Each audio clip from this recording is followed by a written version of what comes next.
She's mine. Every breath, every heartbeat, every inch of that stubborn little body belongs to me alone. Avery Sinclair stepped out of the private clinic on Fifth Avenue, her pulse still hammering from the doctor's words. 2 months pregnant. The Cartier watch on her wrist, a secret gift from him, felt heavier than usual, like it was reminding her exactly who had put this baby inside her. She was still reeling when a familiar, venomous voice sliced through the crisp Manhattan air. Avery Sinclair, unmarried and knocked up? How deliciously scandalous.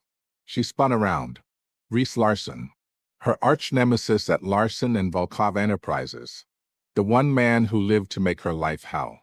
Tall, viciously handsome in his bespoke Tom Ford suit, with that permanent smirk that made her want to slap him and kiss him in the same breath. Except she'd rather die.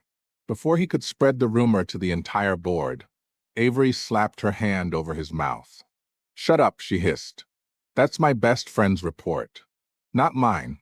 Total lie."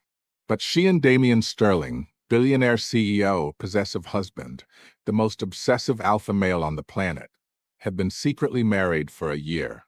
No one could know. Not yet. Reese's ice blue eyes narrowed. "Liar."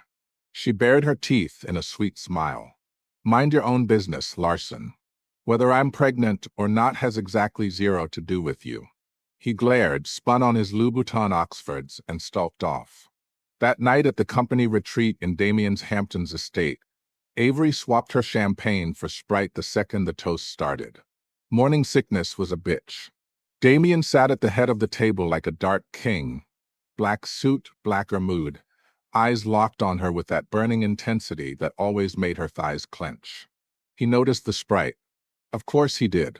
Nothing escaped those predator eyes. After dinner, someone suggested truth or dare. Naturally, Reese's turn landed on her. "Avery," he drawled, swirling his whiskey, "you're not pregnant, are you?" The room went silent. Avery lifted her chin. "Dare." Reese grinned like a shark. "Call the baby daddy. Right now." Phone slid out. Whispers erupted. Then Damian's phone rang. He stood, all 6'4" of lethal elegance. "Excuse me." As he passed her chair, his fingers brushed the back of her neck. Secret, possessive, promising punishment later. Avery's breath hitched. She faked a laugh. "No baby daddy to call. New dare." Someone shouted, "Kiss the next person who walks through that door." For a full minute, the room roared in approval. Avery's heart slammed against her ribs. This was insane. But drinking the penalty, 3 shots of devilish jumble juice, wasn't an option. Not with Damian's heir growing inside her. Reese folded his arms, smug. "Go ahead and call him, princess. Unless your secret husband would mind." The double doors opened. Damian strode back in, phone still in hand. Dead silence. He stopped right beside her chair, one dark brow arched. Someone whispered, "Mr. Sterling, she has to kiss whoever walks in." Damian's deep voice cut through like a blade. "Then do it." Gasps. Phones nearly dropped. Avery's lips curved. She grabbed his silk tie, yanked the billionaire CEO down, and crushed her mouth to his. The room exploded. Reese lunged forward. "Avery, Mr. Sterling, this isn't."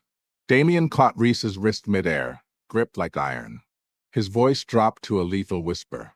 "Touch her again, and I'll bury you so deep they'll need a submarine to find the body." Reese went white.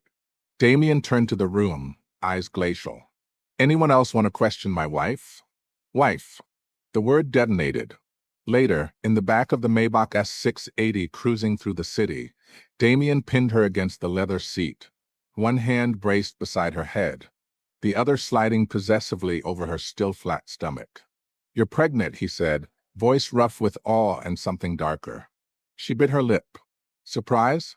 His mouth crashed down on hers, hungry, punishing, worshipping. When he pulled back, his forehead rested against hers. 2 months and you didn't tell me?" His thumb stroked her lower lip. "Baby girl, you're going to pay for that." Heat flooded her. "Promise." He growled. "You're mine to ruin, little wife. Every single night until this heir is born, and long after." Back in their Tribeca penthouse, floor-to-ceiling windows overlooking the Hudson, a Van Cleef and Arpels chandelier glittering above the marble island. He cut oranges for her with those deadly, elegant hands while she curled on the couch in his black dress shirt and nothing else. "You should have told me the second you knew," he murmured, feeding her a slice. "I wanted to see your face." She licked juice from her lip. "Worth it." His eyes darkened. "Next appointment, I'm there. No arguments." She opened her mouth to protest. He was flying to Milan tomorrow for the new yacht launch. But he silenced her with a kiss that tasted like citrus and raw possession. "You carry my child, Avery. The world can burn. I'll be there. She's mine. And now the whole world is going to remember it." Reese didn't let it go. Of course he didn't. The next morning he cornered her at her desk. "Sucking up to the boss paid off, huh? Literally on your knees." Avery smiled sweetly. "Jealousy's a bad look on you, Reese." He leaned in, venomous. "I saw you leave with him last night. How long before he tosses you aside for someone cleaner?" Damien appeared like a storm cloud in a Brioni suit. "Larson." Reese straightened, fake innocence. "Mr. Sterling, my car broke down. Could you possibly—" "No." Damien's tone could have frozen the Hudson. "I'm taking my wife to a gala tonight. And even if I weren't, my car doesn't carry trash." Reese's face cycled red to purple. Damien's hand settled on the small of Avery's back, guiding her away. Over his shoulder he added, "Oh, and Larson? Unbutton one more button, and HR will have questions." Avery barely stifled her laugh until they were in the elevator. "You enjoyed that," she accused. His arm snaked around her waist, pulling her flush against him. "Immensely. Now, about that punishment for keeping secrets." The elevator doors closed. His mouth found the sensitive spot beneath her ear. "Damien, cameras. Let them watch." He nipped her throat. "Let the whole damn building know you're mine." The next few weeks were a whirlwind of private jets to Paris for urgent meetings that somehow always ended with her pressed against the jet's bedroom wall, his belt around her wrists, his growled "good girl" echoing in her ears while the Alps flashed beneath them. He flew her to his Tuscan villa on weekends, sun-drenched stone, infinity pool, and Damien stripping her slowly on the terrace, punishing her with pleasure for every minute she'd hidden their baby from him. But Reese kept digging. He photographed Avery being helped into the car by Walter, the family driver who'd known Damien since he was in diapers, and spun it into sugar daddy rumors. Then he sabotaged her project files. That was his last mistake. In the boardroom, when the rival company showed up screaming about faulty plans, Reese pointed at Avery like the coward he was. "It's her fault. She sent the wrong files." Damien didn't even blink. Avery stood, calm as winter. She pulled up the real files, time-stamped, sent from the company server the night before. Then she turned to the rival CEO. "Funny. You received a draft 2 weeks early. Care to explain how?" The rival exec crumbled. Reese had sold him the sabotaged version for a kickback. Damien rose slowly. Every inch the mafia-level ruthless king the tabloids whispered about. "You tried to destroy my wife. My pregnant wife." His voice was quiet. "Terrifying. Pack your things. Security will escort you out." "And Larson?" Reese was shaking. "My lawyers will be in touch." Touch her and die isn't just a saying. Then Damien did what he'd been dying to do for a year. He posted their marriage certificate in the company group chat.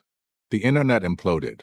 That night, in their penthouse, Avery straddled Damien's lap on the velvet sectional, his hands spanning her growing belly. "You didn't have to come back early from Geneva," she whispered. He kissed her slow and deep. "I felt you needed me." His palm slid lower. "And I'm never leaving you unprotected again." She laughed softly. "I handled Reese just fine." His eyes flashed. "You're mine to protect, little wife. Mine to avenge." He flipped her beneath him, careful of the bump. "Mine to worship." Months later, when her water broke in the middle of the night, Damien carried her to the waiting rolls, barking orders at the driver, the hospital, the entire city if he had to. In the delivery room, he never left her side, suit jacket discarded, sleeves rolled up, holding her hand like it was the only thing anchoring him to earth. Their daughter was born at 3:17 a.m., dark hair, Damien's eyes, Avery's smile. He didn't even look at the baby first. He dropped to his knees beside the bed, pressed his forehead to Avery's, and cried. Silent, beautiful tears from the most powerful man she'd ever known. I'm sorry, he whispered, voice breaking. I'm so sorry you had to do this. She cupped his wet cheeks. We did this. Together. He kissed her like she was oxygen. Later, holding their sleeping daughter between them in the private suite overlooking Central Park, Damien threaded their fingers together. I love you, he said fiercely. More than empires. More than breathing. You and our children. You're my entire world. Avery smiled, exhausted and radiant. Took you long enough to say it out loud, Mr. Sterling. His answering grin was pure sin. I'll spend the rest of my life making up for lost time, Mrs. Sterling. Outside, Manhattan glittered like a kingdom at their feet. Inside, the possessive billionaire CEO finally had everything he'd ever wanted, wrapped safely in his arms. She's mine, and I'm never letting go.